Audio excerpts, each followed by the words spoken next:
Hello दोस्तों। आज हमारे सामने सवाल आया है कि सिद्ध कीजिए कि एक पूर्ण चक्र के लिए प्रत्यावर्ती धारा का औसत मान शून्य होता है। मतलब क्वेश्चन ये कहता है कि ऑल्टरनेटिंग करंट की अगर बात करें तो एक कंप्लीट साइकिल के लिए एवरेज वैल्यू ज़ीरो आती है, हमको प्रूव करना है। ठीक है, तो इसका प्रूफ देखें हम क्या हैं।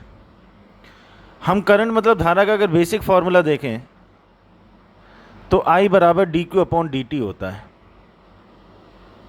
और I एवरेज की अगर बात करें मतलब औसत धारा की अगर बात करें तो हम लिखेंगे टोटल चार्ज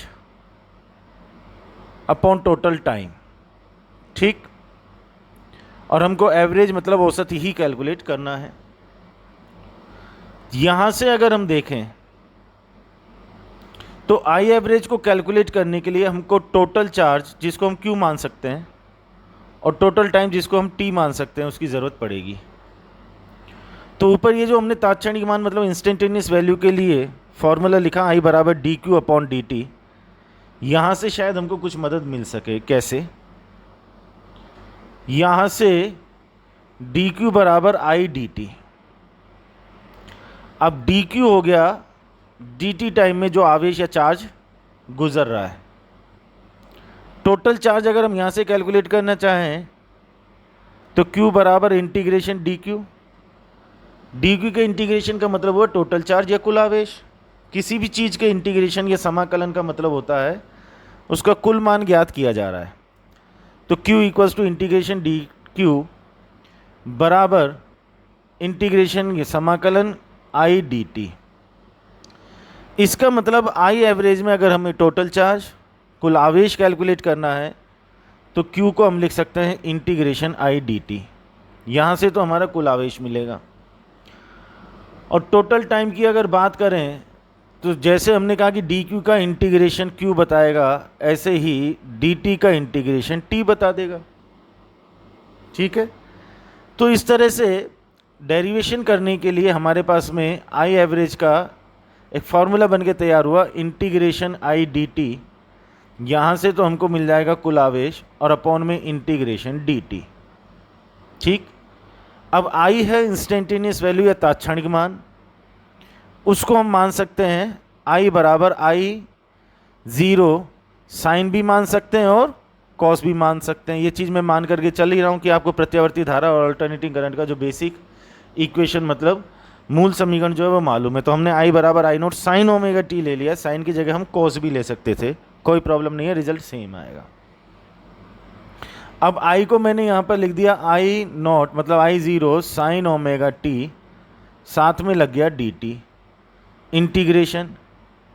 अब इंटीग्रेशन या समाकलन में लिमिट किस तरह से लगाई जाती है, सबसे पहले हमें ये देखना हो कि इंटीग्रेशन किसके रेस्पेक्ट में हो रहा है, समाकलन किसके सापेक्ष किया जा रहा है। तो यहाँ पर हमारा लिखा हुआ है डी टी, इसका मतलब हम टी के रेस्पेक्ट में कर रहे हैं, टी के सापेक्ष कर रहे हैं, तो टी की लिमिट लगेगी। हमसे बात हो रही है पूरे चक्र के लिए, हमारे क्वेश्चन में लिखा हुआ है पूर्ण चक्र के लिए, तो पूरा चक्र हुआ ये। समय की बात करें तो यहाँ पर हो गया ज़ीरो, यहाँ पर हो गया टी बाई फोर। आधे चक्र के लिए हो गया टी बाई टू, फिर हो गया थ्री टी बाई फोर, और पूरे चक्र की बात करेंगे तो कैपिटल टी। तो पूरे चक्र की अगर बात करें तो टी की लिमिट कहाँ से कहाँ तक चेंज हुई, टी की लिमिट लग जाएगी ज़ीरो से लेकर के कैपिटल टी तक। ये बात क्लियर हुई। नीचे हमने लिखा इंटीग्रेशन या समाकलन डी टी, यहाँ पर भी टी की लिमिट लगा देंगे ज़ीरो से टी तक। इसके बाद में अब कोई कॉन्सेप्ट वाली कोई बात नहीं है, सिंपल मैथमेटिक्स है, बस इसको सॉल्व करना है और हमारा आंसर आ जाना चाहिए। आई नोट कॉन्स्टेंट है, उसको हमने बाहर कर दिया, तो integration sine omega T D T zero से टी, और नीचे डी टी का करेंगे तो टी आएगा। ठीक है, चलो अभी ऐसे ही लिख लेते हैं डी टी इंटीग्रेशन ज़ीरो से टी तक। अब साइन ओमेगा टी का इंटीग्रेशन ये समाकलन किस तरह से होगा, छोटी सी ये बात भी एक्सप्लेन कर दूं। एक एग्जांपल ले रहा हूं कि integration sign to x D x है, इसको सॉल्व करेंगे तो क्या रिजल्ट आएगा।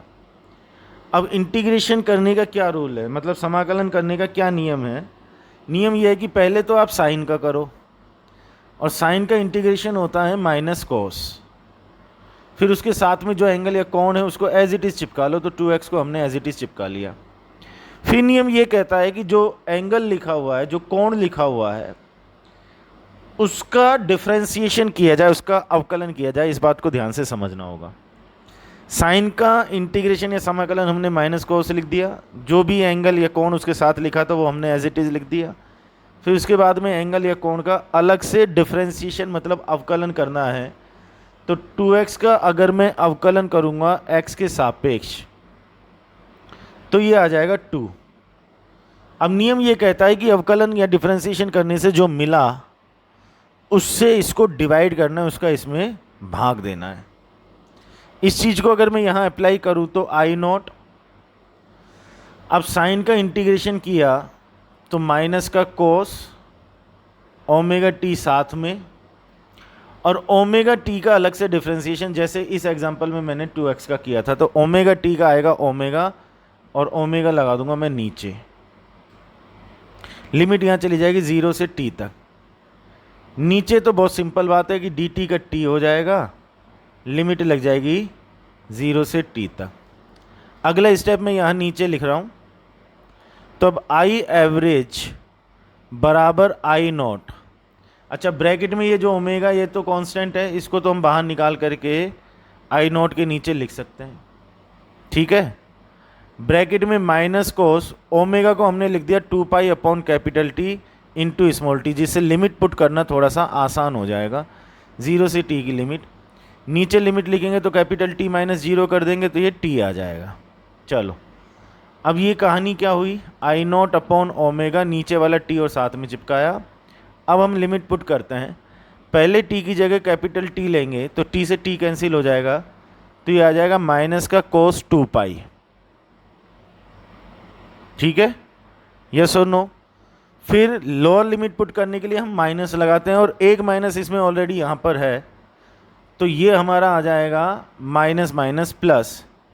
फिर हम t की जगह 0 लिखेंगे तो एंगल पूरा 0 बन जाएगा, तो ये आ जाएगा cos 0। अब 2 पाई का मतलब हो 360 डिग्री, 360 डिग्री मतलब 0 डिग्री ही हो जाता है, तो cos 360 डिग्री की वैल्यू कितनी आ जाएगी, 1 आ जाएगी। तो ये हो गया माइनस का 1, और प्लस में cos 0 की वैल्यू हो जाएगी 1। बाहर हम लिखेंगे I0 अपॉन ओमेगा टी, ये ख़त्म हो गया, ये 0 आ गया, तो ये पूरा 0 मिल गया। तो इस तरह से हमें एक पूरे साइकिल के लिए, एक पूरे चक्र के लिए औसत मान या एवरेज वैल्यू 0 मिल गई है। यहाँ तक की बात होपफुली आपको क्लियर हो गई होगी। इस तरह से अगर आप आधे चक्र के लिए मतलब हाफ साइकिल के लिए भी अगर एवरेज निकालना चाहो तो बिल्कुल इसी कॉन्सेप्ट से निकाल सकते हो, बस लिमिट चेंज हो जाएगी। पूरे चक्र के लिए, पूरे साइकिल के लिए हमने बात की तो 0 से t तक लिमिट लगाई, हाफ के लिए बात करेंगे तो 0 से t/2 तक की लिमिट आ जाएगी, और उसको सॉल्व कर सकते हैं, ठीक है। उम्मीद करता हूँ कि ये सॉल्यूशन आपको पूरा अच्छे तरीके से समझ में आया होगा।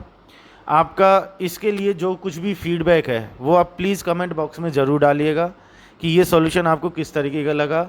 और चैनल को अभी तक आपने सब्सक्राइब नहीं किया है तो चैनल सब्सक्राइब कीजिए, जिससे इस तरीके की प्रॉब्लम्स और फिजिक्स से रिलेटेड जो अपडेट्स हैं वो आपको कंटिन्यूसली मिलते रहें। आपका फीडबैक हमारे लिए बहुत इंपॉर्टेंट है, तो कमेंट बॉक्स में फीडबैक ज़रूर दीजिएगा। Thank you very much.